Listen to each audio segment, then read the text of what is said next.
ცოტა მოვდუნდეთ ოდნავ ის ადამიანები, ვისაც ზელენსკის გამოსცირებულობა გვანერვიულებს და რაღაცა თემებზე გადავერთოთ სამშაბათამდე და სამშაბათს ვნახოთ რიადში რა მოხდება. თითქოს იქ უნდა მოეწეროს ხელი თუ დაალაგდებიან. ვისაც ტრამპი განერვიულებთ და გონიათ რომ ტრამპი იქცევა არასწორად, იმათმა გააგრძელეთ ნერვიულობა, კიდე 4 წელი მოგიწევთ ნერვიულობა და შეიძლება საერთოდ 8 წელი მოგიწიოთ. თქვენი ნერვიულობა გამოჯანსაღებელია. ახლა მოვყვები ერთ სოხუმურ ისტორიას. ადრე ამბიჯზე ოდნავ რაღაცა სხვადასხვა კურთხით სხვადასხვა ვიდეოებში მოყოლილი მაქვს და ახლა თავიდან ბოლომდე მოვყვები მისი გაცნობის და სანამ მოკლეს მანამდე ისტორიას. საერთოდ ბოლო რამდენი წლიდან დავდიოდი 2016-დან 2016-დან 21-მდე რა ვინც გავიცანი იმათგან საკმაოდ ბევრი მოკლეს. ანუ მოკულა ძალიან ხშირი და ჩვეულებრივი ამბავია. ოკუპაციაში, თუმცა არა ოკუპაციაში პირობითად, იმიტომ რომ არაოკუპირებული საქართველო აღარ არის დარჩენილი. არა ოკუპაციაში და ქოცების ხელშიც დაახლოებით იგივენაირად ხდება ადამიანების მოკლა. ადვილად და ხშირად როგორც ოკუპაციაში. არაფრით არ განსხვავდებით დღეს. ვინც აქტიურები ხართ სხვადასხვა ჯგუფებში Facebook-ში. შეგხვდებოდათ ასეთი აკაუნტი იყო სიდერო ნაფსილსკი. ძალიან ესეთი სიძულვილის ენით იყო გამორჩეული. და ძალიან ბევრ სისასტიკეებს წერდა ქართველების მიმართ. და 1-2 ჯერ საკმაოდ კარგად მივაჩუხანე. მე საერთოდ ოკუპაციიდან ვინც აქტიურობს Facebook-ში აბსოლუტურად ყველა FSB-ს აგენტია. და FSB-ს აგენტების მიჩუხანება ძალიან კარგად გამომდის, როგორც აქით, ისევე იქით. იქ მყოფების. და რომ მივაჩუხანე, მე პირადში მომწერა сестричкам, когда приедешь в Сухуми, обязательно мне напиши. რაღაცა პატივს გცემო, ყველაფერს რაც დაგჭირდებაო, დაგეხმარებიო, გვერდში დაგიდგებიო. და მეთქი, ოკეი, მოგწერა აუცილებლად. და თან ახლა როდესაც მოგმართავენ სესტრიჩკათი, ან ეს იგივეა, რაც კაცმა მოგმართოს სიტყვა დაოთი და ახლა როცა მამკაცი დაოს გეუბნება, ეს იმას ნიშნავს, რომ ფლირტაობას არ აპირებს შენთან და რაღაცა იმებს არ გაგიბამს მე იქ თვალების პაჭონს და რაღაცეებს. და რა ჩავედი, მივწერე, მეთქი ჩამოვედი და მიდი ახლა შეასრულე ნათქვამი სიტყვა. და არ მიპასუხა. ნუ გავიდა 1-2 კვირა, ჩამოვედი უკვე თბილისში, კიდე რაღაც დრო გავიდა და მე მომწერაო, შენო მოგიწერიაო თურმეო, მეთქი რატო არ მიპასუხე, სად იყავი თქო და Facebook-ს ყავდიო დაბლოკილი 2 თვე მე და ბლოკიო და არ შემოვდიოდიო საერთოდ, ვერაფერს ვერ ვაკეთებდიო, ვერ ვწერდიო. მეთქი ოკეი. გავიდა კიდე რაღაც დრო. ისევ ჩავდივარ და ისეთი ცოტა რთული გადასვლა მქონდა. ცოტა რთული იმ მომენტში მეგონა რომ ის რთული იყო, მაგრამ იმის მერე იმდენად უფრო რთულები მქონდა, რომ ის უკვე რთული აღარ ითვლება. და რო გადავედი ის ადამიანი, ვინც იქ უნდა დამხდარიყო და ვისაც უნდა წავეყვანე თავის სახლში, რომ დილამდე მასთან გამეთენებინა და მე დილით მარშრუტკით წავსულიყავი სოხუმში, იმან რაღაცნაირად თითქოს ძალიან ინერვიულა. რაღაცა ისტერიკაში ჩავარდა ისეთი ძალიან აფორიაქებულად, ვაიმე ახლა შენ გამორუსები დამიჭერენ, შენ გამორუსები დამიჭერენ. მეთქი ასე თუ გეშინოდათ, რატო დათანხმდით, მეთქი საერთოდ რატო ჩემ დეიდაშვილი დამეხმარა გადასვლაში. და მეთქი დათოს რატო უთხარით რომ თანახმახართ რომ დამხვდეთ და გამათენებინოთ თქვენთან სახლში და რაღაცა ან დათოს მეგობრის მამამთილი იყო ის კაცი ну ამაზე პასუხი არ ქონდა უბრალოდ ისტერიკაში იყო მთელი ანუ სადღაც 9 საათი ვიყავით გზაში და იმ მთელი 9 საათი ისტერიკობდა და მეთქი ახლა რა ვქნა არ მინდა ამ ისტერიკა კაცთან მეთქი შეიძლება ინფარქტი დაემართოს ამ საღამოს მეთქი და უცებ გამახსენდა სესტრიჩკა სიდერონს მივწერე ღამის პირველ საათი იყო უკვე მეთქი ასე და ასე გადმოვედი მეთქი მით ბუჩქებით და აქ ვისთანაც უნდა გამეთენებინა მეთქი დილამდე ძალიან რაღაც შეშინებულია ისტერიკაშია და მეთქი თუ შეგიძლია ჩამოდი ახლა წამიყვანე მეთქი სოხუმში 40 წუთში მან ვიქნებიო კითხვების გარეშე ყველაფრის გარეშე 40 წუთში მან ვიქნებიო და ზუსტად 40 წუთში მართლა მოვიდა შემოვიდა ოჯახში იქ სუფრა იყო გაშლილი და ანუ ამ მამაკაცის ცოლი და მისი რძალი დამფოფინებდნენ თავს მეთქი თუ სუფრა კონდეთ გაშლილი და თუ ასეთ რაღაცებს აპირებდით თქვენ რატო გეშინოდეთ მეთქი ასე გზაში და რატო ჩამიტარეთ მეთქი ისტერიკა რატო დავურეკე ამეთ ყველა დავურეკე მეთქი ახლა ამ ადამიანს რომ წამიყვანეთ ყველა ვუთხარი იმიტომ რომ გამოდის რომ არაფერი საშიში არ ყოფილა თურმე თქვენ აქ სუფრები გაგიშლიათ ისე მე ვიფიქრე რომ მე მგონი შეიძლება ფული უნდა და ალბათ იმისთვის რომ წამომიყვანა და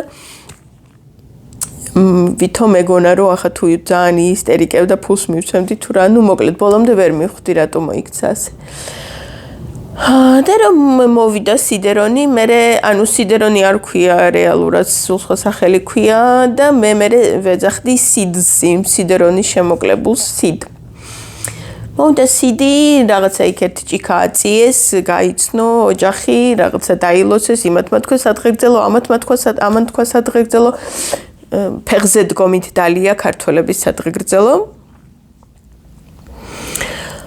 და წამოვედით მოვდივართ ახლა სოხუმში და მეკითხება შენო იციო მე ვინ ვარო მეთქი საიდან უნდა ვიცოდე ვინ ხარ პირველად გხედავ ანუ არავის არ კითხეო მანამდე სანამ მომწერდიო მეთქი არ მაინტერესებს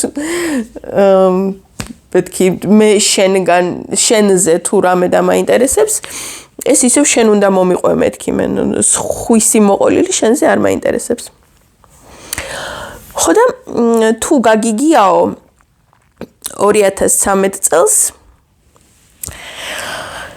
ფაი მე დამავიწყდა ხა იმ რუსის გვარი აი ასეთი და ასეთი კაცის მკვლელობა ასეთი კაცის და მისი საყვარლის მკვლელობაო მეთქი როგორ არ გამიგია ძალიან ისეთი გახმაურებული მკვლელობა იყო და ანუ რუსები ვისაც ვიცნობდი მანამდე და ვითომ მათთან მეგობრობდი იმათაც ძალიან ხშირად ვთქვამთ რომ აიო აფხაზებიო რა საშინლები არიანო აი ასეთ რაღაცებს უშვებიანო ჩვენს ბიზნესმენებს აფხაზეთში აი ეგ მკვლელობა მე და ჩემ სამ მეგობარმა გავაკეთეთო ანუ 4 ვიყავითო და ჩვენ ვართო ის ადამიანები ვინც ის რუსი აწამაო თავის საყვარელთან ერთად და მოკლაო და მე თვალები გამიფართო და სიხარულისგან მეთქი მეთქი შენ ვინ ყოფილხარ მე და არ გეშინიაო მეთქი არა პირიქით რას ქვია მეშინია მე რუსებს ვინც ყავთ იმ ადამიანებს გმირებად გთვლით მეთქი ანუ თავიდან გაუტაცებიათ იმიტომ რომ ის ტიპი ბიზნესმენის როლს თამაშობდა აფხაზეთში ჩავიდა იქ ვითომ რაღაცას აშენებდა და სანამ აშენებდა მოსახლეობაზე ინფორმაციებს აგროვებდა და მე ამ ინფორმაციებით ზემოქმედებდა აშანტაჟებდა და მოკლედ მთელი ამბები და ანუ გაიტაცეს ჯერ იმიტომ რომ ანუ ამუშავებდა იქ ვიღაცებს ადგილობრივ მოსახლეობას ამ თავის მშენებლობაზე და მე ფულს არ უხდი და ანუ ხელფას არ უხდი და ყველა გადაგდებული ყავდა ვისთანაც რამე გააკეთა ვინმეს რასაც ააშენებინა მოატანინა მასალები ყველა გადაგდებული ყავდა ну ჯერ ამიტომ რომ ასე იქცეო და ამიტომ გაიტაცეს და მე იმიტომ რომ ეგონათ რომ დიდარია და რაღაცა მე ანუ მილიონები უნდა მოეთხოვათ მის და რომ გაიტაცეს აღმოუჩინეს აი ეს ჩანაწერები სადაც ის აღწერდა, რომ ესა და ეს ადამიანი ასეთია, ისა და ეს ადამიანი ისეთია და მე ამ ადამიანებზე მთელი დოსიები რო ქონდა შედგენილი, ეს დოსიები უპოვეს და მიხვდნენ, რომ თურმე ყოფილა გრუზ გენერალი პატპირი კრიციემ. და ეგრევე ამის ფული ჩვენ არაფერი არ გვჭირდებაო და გადაწყვიტეს, რომ უნდა მოკლან თან, წამებით მოკლან, უბრალოდ არ მოუკვლიათ. დიდი ხანი აწამეს და მერე ჩაახრჩვეს ჭაში. თავის საყვარლიანად. ის ქალიც რუსი იყო. და მერე რამოდენიმე თვე პოლიცია ვერავის ვერ პოულობდა და ერთ-ერთი ამ 4-დან დაიჭირეს და მოკლედ გაიმასქნდა. ჩაუშვა დანარჩენები. პოლიციასთან ითანამშრომლა თავისუფლებისთვის და მოკლედ ყველაფერი თქვა რა გააკეთეს. ასე 4-ვე დაიჭირეს, ჩასვეს ციხეში, ის მიუხედავად იმისა, რომ ითანამშრომლა, ამან არ უშველა ციხეში მაინც ჩასვეს და მიუსაჯეს ყველას 25 წელი. რუსეთი ითხოვდა, რომ რადგან ასეთი სერიოზული დანაშაული არისო და გრუზ გენერალი არისო მოკლულიო, გადმოგვეცითო, მაგრამ იჯიგრეს და არ გადასცეს, არაო, არ გადმოგცემთო. გარდა იმისა, რომ არ გადასცეს, დაიწყეს მათი ნელ-ნელა გამოშვება ცოტა ხანში. ერთი 5 წელიწადში გამოუშვეს, მეორე 7 წელიწადში, მესამე კიდე და ასე მოკლედ, მერე საბოლოოდ ყველა აღმოჩნდნენ გარეთ.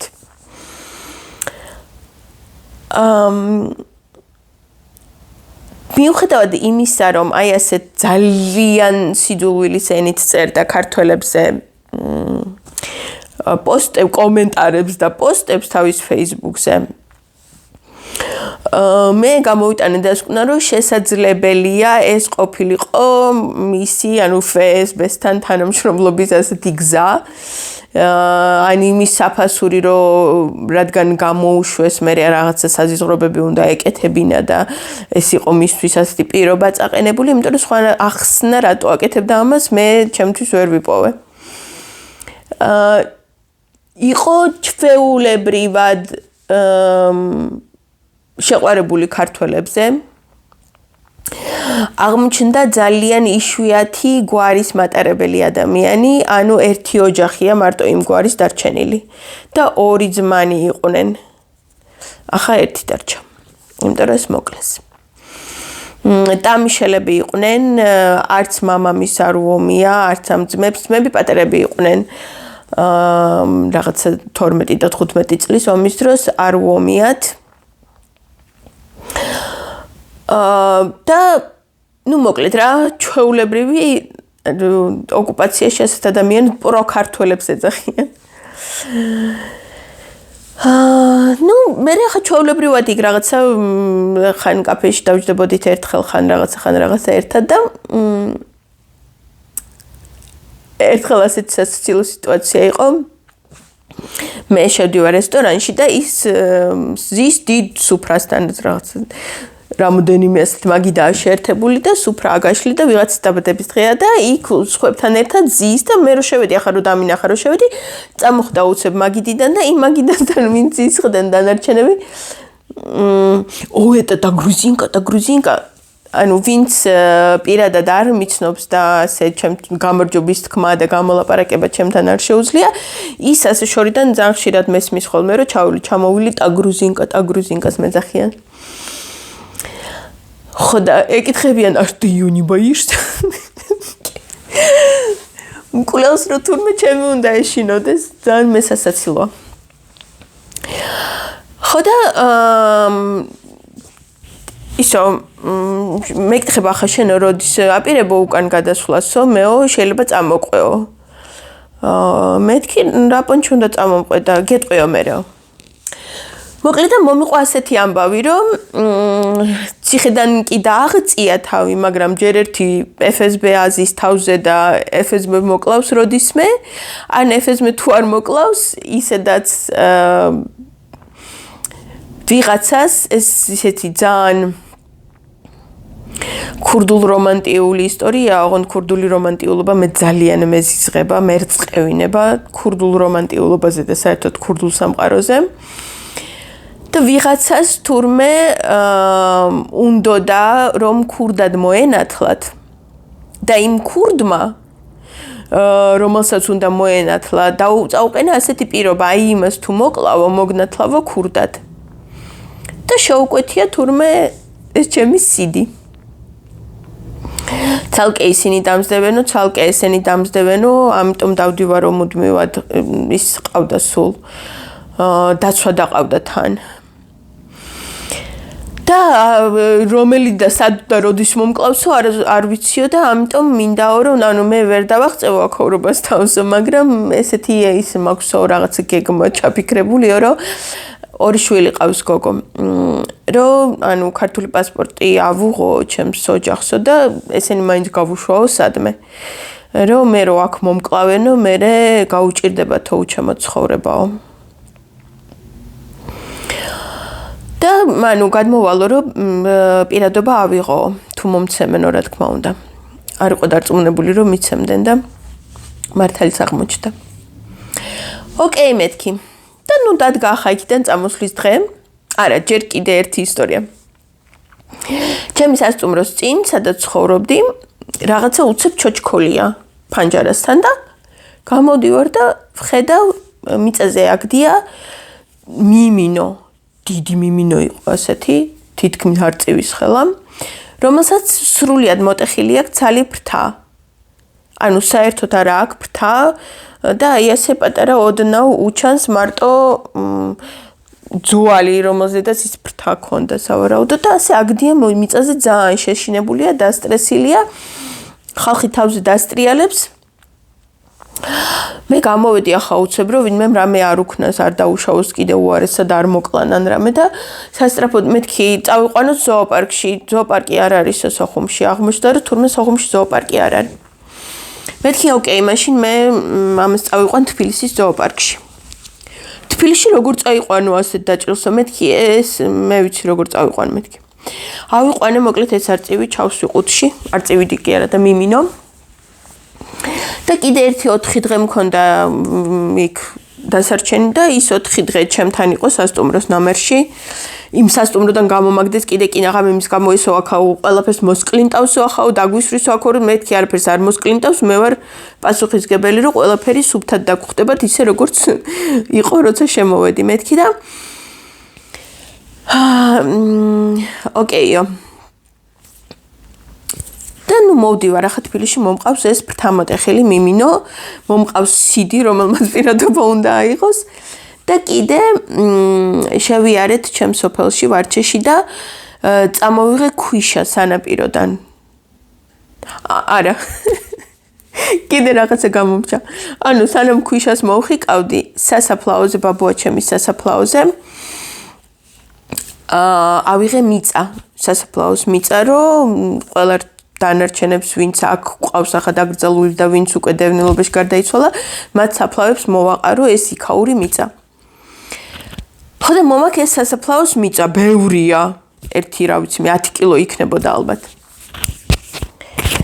მე კიდე გადავწყვიტე რომ უნდა შევიარო ჩემს სოფელში და წამოვიღო სანაპიროს ქვიშა ეგენ მიდევს ახლა შკაფში ის ქვიშა შკაფში უკაცრავად კარადაში და აი ასეთი ძალიან დატვირთული მოვდივართ ჩემს სოფელში რო შემოვიარეთ ანუ მოვდიოდით დიდი ჯიპით და ასე ბოლომდე ჩამოუშვეს ფანჯრები და ბოლო ხმაზე აგრიალეს ქართული მუსიკა რომ მთელ სოფელს გაეგო რომ აქ ვიღაცა დადის და ქართულ მუსიკებს ბოლო ხმაზე უსმენს ასე გამომაცილეს პატივი მცეს მოვდივართ და ჩამოვედით გალში რო შემოდიხარ ცოტა ესე ბევრი უნდა იბოდიალო რომ რუსებს კვალი აურიო და ვერ დაგიჭირონ და ვერ დაინახონ რომ შენ უნდა გადმოძრე მდინარით ნუ ბოდიალოთ მე შევედით ერთ სახში მეორეში მესამეში ასე ვრევთ კვალს და შევედით ახლა იმ ბოლო სახში საიდანაც უნდა მოვიდნენ და უნდა დაგვეხმარონ გადმოსვლაში ყოველ ჯერზე გადადიხარ ახალ ადგილებში. ერთ და იგივე ადგილზე ჯერ არასდროს არ გადავსულ ვარ, იმიტომ რომ ერთხელ რო გაივლი, ის უკვე დამწვარია ის ადგილი, მე ახალი ადგილი უნდა გიპოვონ, მე კიდე ახალი და ყოველ ჯერზე მოკლედ ასეა და ვსივართ ახლა ამ სახში ველოდებით რომ დაღამდეს. როცა ღამდება, ანუ მაშინ იცვლება იმათი რუსი მესაზღვრეები ოკუპაციის ზოლის დარაჯების ცვლა და იმ მომენტში უნდა გავძვრეთ ჩვენც. ვსივართ ახლა და რაღაცა არ მოდიან ჩვენთან, ვინც უნდა წაგვიყვანოს ისინი გავიდა 10 წუთით 15-20 მე ვიწერები მეთქი უკაცრავად სადა ხართ ბიჭებო. ანუ ზუგდიდში მოვიწერე. და პასუხობენ ეშინიათო არ მოდიანო იქო შენ რო ის აფხაზი წამოიყვანეო ეშინიათო რომ ის აფხაზმა მე სადმე რამე არ თქვას და ესენი თუ დღეში არ ჩააგდოსო არა მეთქი მე ვარ იმაზე პასუხისგებელი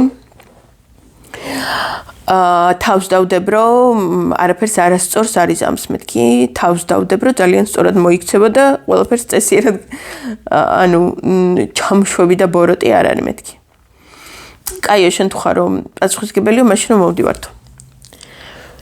წამოვიდნენ და ისევ მე ბევრი რაღაცა იქით და ნუ მოკლედ ეს სიდი შოქშია.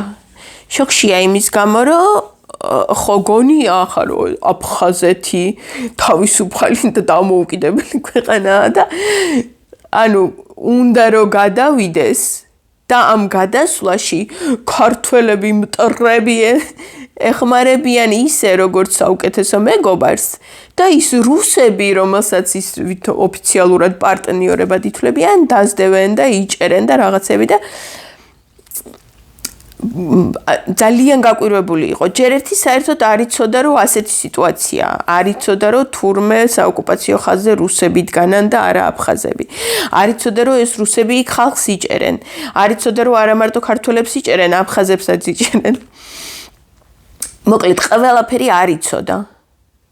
მეთქი რანაირად ცხოვრობ შენ სოხუმში და არაფერი არ იცი, როდესაც მე თბილისში ვარ და ყველაფერი ვიცი.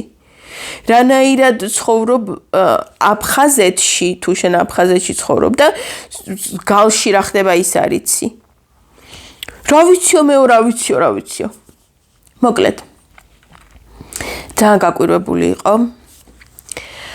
და გარდა იმისა რომ ასე დავრბოდით და აქიდან ესენი იქიდან ისინი კიდე მთელი ეს ჩემი ორი დიდი ჩემოდანი ტანსაცმლის უნდა ეთრიათ ბიჭებს ეს მიწები ქვიშა მე არწივის ყუთი მეჭირა ასე მეტი ვერაფრის დაჭერა ვერ შემეძლო მთელი ეს სიმძიმეები ამათ მაათრიეს გადმოვედით ანუ ისეთ ადგილას გადმოვედით სადაც ღრმა იყო ენგური და რომ მოვდიოდი აი თითქმის აქამდე წყალი მქონდა და ეს არწივის ყუთი ასე თავზე მენდო და ასე გადმოვდიოდი მოკლედ ისევ ღამის 2 საათია ძლივს გადმოვფოვხდით მოვედით ზუგდიდში ჩემი ნაცსაბის სახლში ამოვისუნთქეთ დილით გავიღვიძეთ ახლა და ჩემმა სუფრა გაშალა და ეს ან ფატიმა რამდენჯერაც მაგიდასთან მოვა რომ რაღაცა სუფრაზე დადოს იმდენჯერ ეს დგება მეთქი რატო დგები და ჩვენთან ასეთია უწესიო ხალი რომ შემოდისო უნდა ადგეო მეთქი კაი ერთხელ ხო ადექ საკმარისია 50 ჯერ შევაგავო 50 ჯერ უნდა ადგე კიო 50 ჯერ ავდგებიო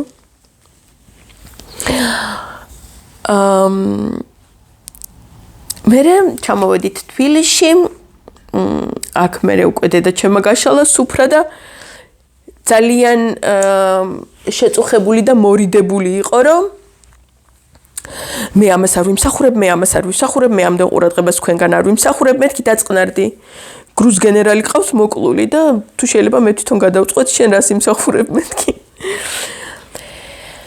წავედით მე იუსტიციაში დაგვიწერა განცხადება რომ პირადობა აიღო და ნუ წესია ასეთი რომ ორი მოწმე უნდა მიიყვანო იმ მოწმეებმა უნდა მოყვნენ რომ იციან რომ შენ აფხაზეთში დაიბადე რომ შენს ოჯახს იცნობენ რა დებილურად მაქვს ეს თმა რომ შენს ოჯახს იცნობენ რომ ესა ნუ რაღაცები უნდა გამოკითხონ მოკლედ შენი ბიოგრაფიიდან და უნდა დარწმუნდნენ რომ მართლა ყველაფერი ისეა როგორც შენ ყვები.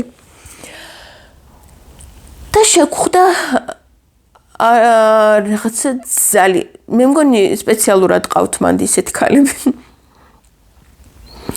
ორი ბონძღი ბებერი, ნუ ერთი იყო ბებერი, წლოვანებით შეიძლება არ იყო ბებერი, მაგრამ აი ყველანაირად ბებერი იყო. და მეორე ახალგაზრდა იყო, მაგრამ აი ძალიან უარყოფითი, აი ბონძღი არსება. და ყველა კითხვაზე, რომელსაც ამას უსმევდნენ, ანუ ისე ინტრიგნულად. რა იყო, კარგად ხართ იქ ჩვენს გარეშე? აბა ეს კაია? აბა ეს კაია? ეს გინდოდათ? რა შენი საქმეა? მუშაობ იუსტიციის სახლში. ხარ სახელმწიფოს წარმომადგენელი. ეს არის შენი ოკუპაციაში მცხოვრები მოქალაქე. შენ მას უბრალოდ უნდა მოემსახურო.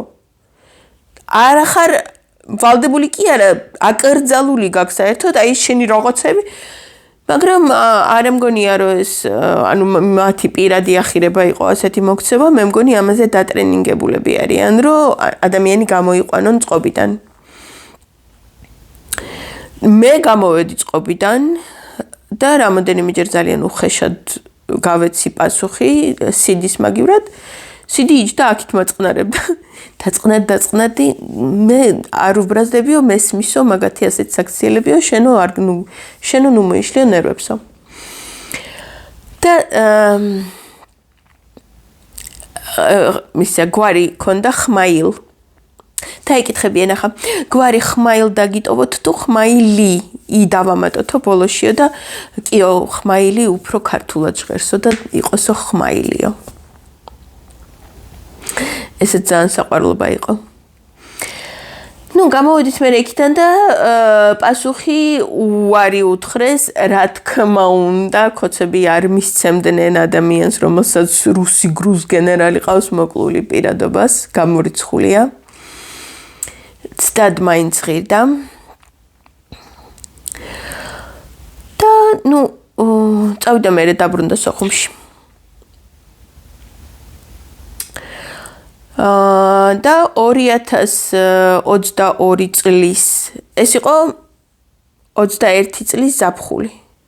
და 22 წლის ზაფხულს შუა სოხუმში მოკლეს. ანუ ხო თითქმის არ დადიოდა ქუჩებში არ დადიოდა, არსად არ დადიოდა, ძალიან იშვიათად გამოდიოდა სადმე. და მანქანით მოძრაობდა ისე 2 წამით გადმოვიდა უცებ მაღაზიაში რო შევარდნილიყო, ნაყინი იყიდა და ისე მანქანაში ჩამჯდარიყო და სალაროსთან რომ მივიდა გადასახდელად, ესროლეს 7 ტყვია გულმკერდში. მერე გამომიგზავნეს ფოტოები. აი ამ ხელა ნახრეტები ქონდა სხეულში, ამ ხელა ნახრეტი რა ტყვიამ, რანაირმა ტყვიამ უნდა დაგიტოვოს, არ ვიცი. ვინ მოკლა არ ვიცი. ნუ რა თქმა უნდა მის მკვლელს არ დასჯიან და არ დაიჭერენ. თუ იმან მოკლა ვისაც ქურდობა უნდოდა ერთია, თუ FSB მოკლა მეორეა, თუ კიდე ვიღაცამ მესამეა. და აი ესე ტრაგიკულად დამთავრდა რუსი გენერლის მკვლელის ცხოვრება. ტრაგიკულად იცხოვრა, ტრაგიკულად დაასრულა ცხოვრება და საერთოდ ამ გვარის ადამიანი მხოლოდ ერთი დარჩა. მამაკაცია მხოლოდ ერთი. იმ ძმას ყავს თუ არა შვილი არ ვიცი და ყავს თუ არა ბიჭიშვილი არ ვიცი, ამას დარჩა 2 გოგო. თუ ეს გოგოები იზრუნებენ იმაზე, რომ ეს გვარი გააგრძელონ და ანუ რო გათხოვდებიან მერე თავის შვილებს თავისი გვარი დაუტოვონ, იმიტომ რომ გვარი გაქრობის პირასა კარგი იქნება. თუ მოაფიქრდებათ ასეთი რაღაცა.